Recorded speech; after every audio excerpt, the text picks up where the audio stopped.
Europe 1. Europe 1, 7h22, Patrick Cohen. Avec Diane Chenouda qui nous propose, vous nous proposez, Diane, aujourd'hui de prolonger l'été en Normandie. Oui, Patrick, avec une très très belle exposition au musée des impressionnismes de Giverny dans l'Eure qui nous fait découvrir le peintre fauve Henri Manguin.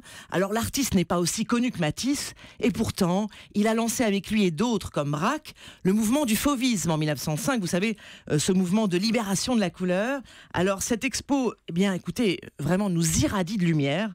Si vous ne trouvez pas le soleil en Normandie, Patrick, vous l'aurez dans les salles, car Manguin, c'est vraiment le peintre du bonheur de vivre, le peintre voluptueux, disait Baudelaire, avec ses nus colorés et généreux, qui baignent dans une lumière vraiment magnifique, là qu'on voit, pour ceux qui nous regardent sur Internet. Il y a chez Manguin, comme chez tous les fauves, cette passion pour la couleur qui explose sur les toiles. Écoutez, Marina Ferretti, c'est la commissaire de l'expo.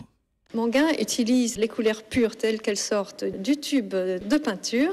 Les ombres ne sont ni grises ni noires, elles sont bleues, violettes, vertes, rouges, orangées. Et de la même manière, la chair de ces modèles, elle aussi, rouge, orange, bleu, rose. Ce sont des couleurs très intenses, très denses, qui donnent une force particulière aux toiles de ces artistes fauves, qu'on appelait fauves justement parce que ces couleurs rugissaient.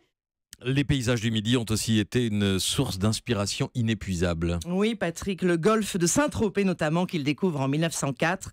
Et là, il a vraiment un choc. Il arrive à Saint-Tropez, c'est une véritable révélation pour lui.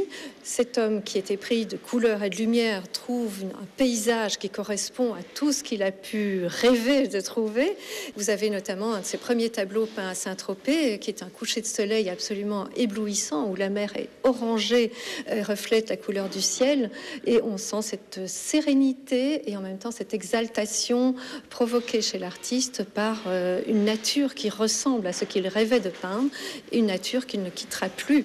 Oui, car Manguin ira y vivre et mourir, même à Saint-Tropez. Et puis cet arc-en-ciel de couleurs, eh bien, on le retrouve dans la Pinède à Cavalière, les roches rouges. Il peint les arbres en mauve, en rouge, rouge flamboyant, vert émeraude, un peu comme Braque.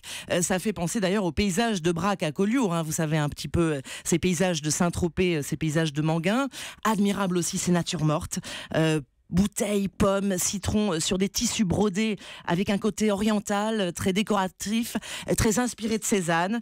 Manguin était très marqué par Cézanne, comme tous les grands peintres à cette époque, au début des années 1900, y compris Picasso. Il n'y aurait pas de Picasso sans Cézanne. Et puis, vous avez aussi des encres, des aquarelles, des dessins absolument exquis, Patrick. Henri Manguin, la volupté de la couleur, à voir au musée des impressionnismes à Giverny jusqu'au 5 novembre. Oui, et c'est l'occasion aussi d'une belle balade dans le coin à Giverny, c'est très beau. Oui, il y a aussi le moulin des Balkany, mais comme disait Jacques Dufilot dans le sketch La visite du château, il ne se visite pas. Merci à vous, Diane Chenouda.